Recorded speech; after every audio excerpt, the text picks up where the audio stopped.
Continuamos con la información y algo que venimos debatiendo en la pantalla junto a un especialista, un doctor en economía, Alberto Ruscolequier, que está en comunicación con nosotros. Alberto, nuevamente, OTAN y Rusia, contame un poco cómo se están dando esta geopolítica que afecta tanto a tantos países a través de la OTAN. Alberto, ¿cómo estás? Bien, ¿cómo te va, Santiago? Es Cu- correcto lo que decís vos. La verdad que el escenario de la guerra de Rusia y Ucrania es un escenario que no se ve con una solución a corto plazo de ninguna manera.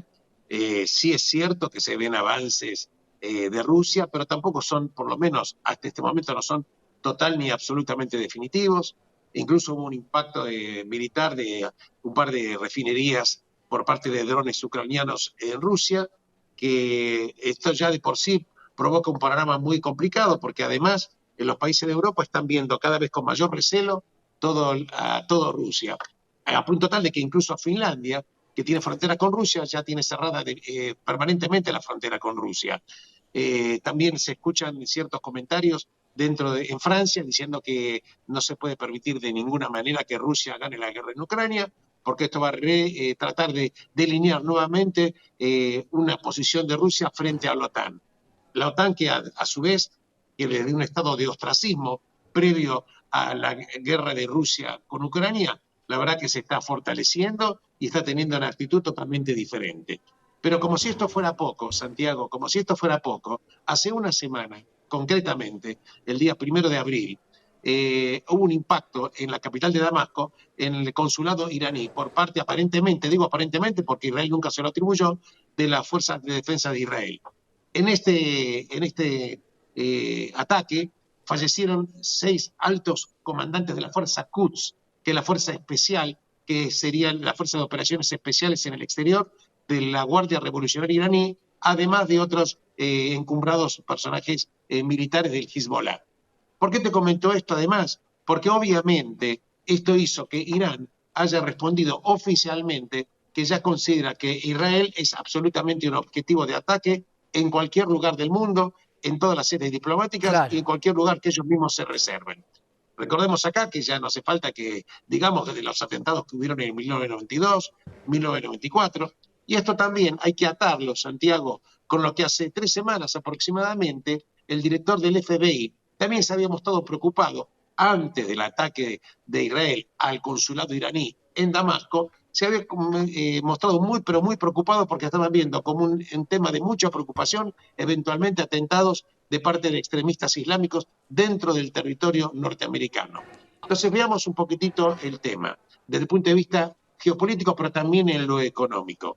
Ahí El oro pensaba, que, por ¿no? ejemplo, hace un año, Pensaba, ¿cómo? Alberto, vos, estamos hablando de peleas preliminares, por llamarlo de alguna manera, porque Israel eh, con el grupo Hamas y con algunos de Medio Oriente serían focos de conflicto, pero la pelea estelar sería si realmente la OTAN interviene en un conflicto bélico con Rusia, donde el poderío del armamento de ambos, bueno, Rusia ha quedado bastante diezmado con la lucha con Ucrania, pero ¿podría darse una lucha de la OTAN para doblegar a Rusia si Europa dice que no puede ganar Rusia esta guerra?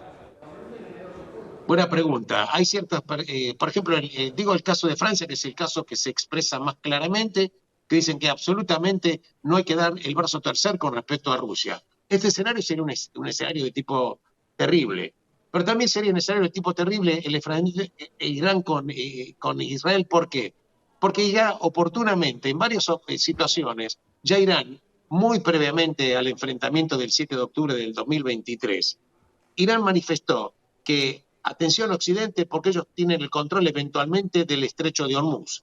El estrecho de Hormuz, que cuando uno se fija el mapa, está toda la cuenca petrolera, estoy hablando de Emiratos Árabes, Ujú. Arabia Saudita, estoy hablando de Bahrein, estoy hablando de Irán, y si el estrecho de Hormuz llegara a tener algún tipo de bloqueo exprofeso como parte de la estrategia militar para apretar Occidente, por el estrecho de Hormuz pasa el 30% del gas del mundo y el 25% del petróleo del mundo. Entonces tenemos acá dos eventualmente escenarios bélicos potenciales no digo que van a suceder necesariamente, pero sí te puedo decir que el tema del Medio Oriente está escalando cada vez más y más, cada vez más y más. En consecuencia, fíjate vos lo que estamos viendo en la parte económica, Santiago. El oro, por ejemplo, la onza Troy, que es la unidad de medida tradicional que tiene 31 gramos y moneditas, hace un año cotizaba a $1.800.20 y hoy está cotizando a 2.320, 2.350. Quiere decir que el oro ha 2030 subido. cotizó la primera vez que rompió la barrera de los 2000, fue en el primer conflicto, el 28 de febrero del año pasado, del anterior, perdón, cuando se da la invasión de Rusia a Ucrania. Ahí rompen algunos precios internacionales, pero claro, estamos hablando de 2030, hoy el oro vale 2.300. Preludio del refugio de valor del oro, Alberto, y te lo pregunto, ¿el inversor Mirá, está la verdad descontando que, eso? mirá, evidentemente estás contando, yo me estuve fijando en los futuros del oro. Los futuros del oro, por ejemplo, para 1 o 2 meses, hasta hace un ratito estaban en 2.360, no están bajando en No están absoluto. bajando. Pero hay, por ejemplo, un escenario que se está realizando por algunos analistas internacionales del exterior respecto a qué pasaría con el petróleo en el hipotético caso de que existiera eventualmente un enfrentamiento y que afectara el estrecho de Hormuz.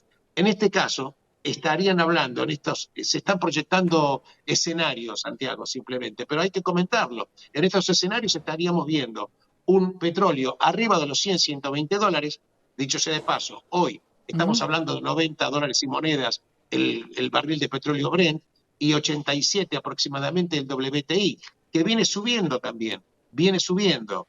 Te En agrego, te consecuencia, agrego en esto, estos Alberto. 130 fue lo que tocó en ese mismo pico donde el oro tocó 2030. Yo lo denominé en algún informe precios de guerra o guerra de precios, porque nunca se sabía si esos precios tenían que ver con la escasez o con aprovechar una guerra para poder elevar los precios. Llegó a el barril de petróleo a ese precio, a 130 dólares el barril.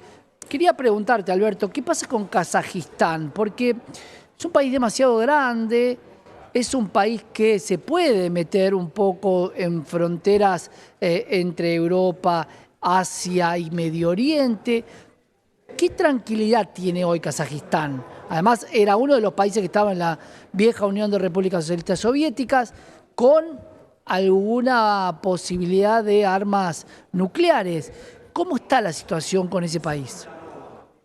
Mira, en realidad toda esa zona, como bien lo planteás, Santiago, hay que tener en cuenta lo siguiente, que cuando hablamos de Rusia estamos hablando de un país que creo que tiene 9 o 10 usos horarios. Estamos hablando de un país de regiones, de pueblos diferentes, idiomas diferentes, religiones diferentes. Y los enfrentamientos, la verdad que esto existen absolutamente. Siempre todo ese territorio es un territorio de alguna manera problemático.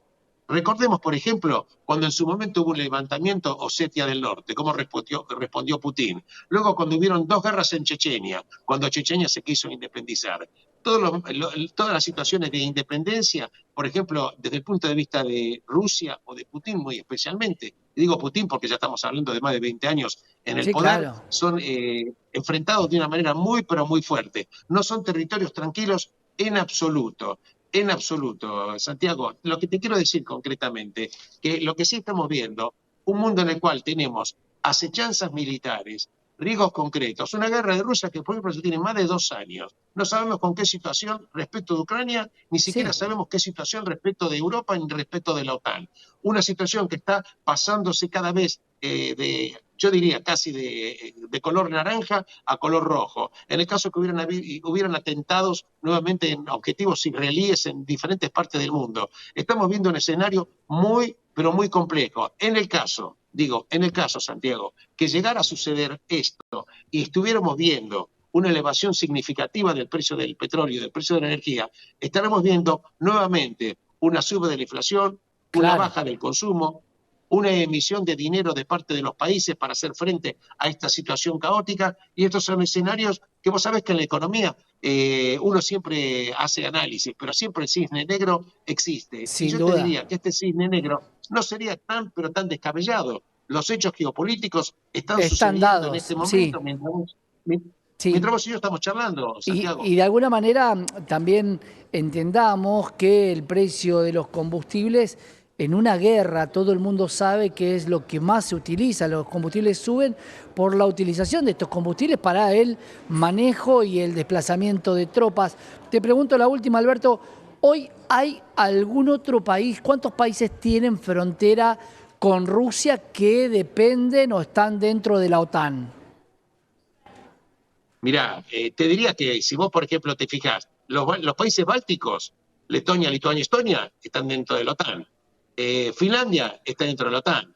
Suecia está dentro de la OTAN. Si vos te fijás el mapa, Santiago, si es que Putin quería empujar a la OTAN más lejos de sus fronteras porque se sentía, y digo los dichos que dijo Putin en su momento, de alguna manera cercado por la OTAN, el objetivo que consiguió fue totalmente lo contrario. Subieron la cantidad de países, que en este momento son 32 los miembros de la OTAN, países que eran históricamente de alguna manera neutrales dejaron de serlo, Claro. ven a Rusia como un enemigo total, absolutamente potencial. Es cierto, Rusia también no solamente tiene un territorio gigantesco, creo que es el segundo productor prácticamente, o el tercer productor, creo que es el segundo productor de petróleo del mundo. Sí. Está exportando más de 7,5 millones de barriles de petróleo por día.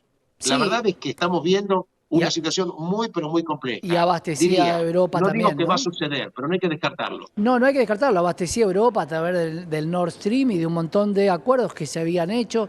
Las restricciones económicas que tiene Rusia parece que es aislar a Rusia. El tema, y preocupa, Alberto, es que países de Europa de mucho poderío digan Rusia no puede ganar esta contienda, que de alguna manera sería que devuelva Crimea, que devuelva Lugansk y Donetsk y que se retire de Ucrania. Rusia, creo, no permitiría ir para atrás con lo ya conseguido.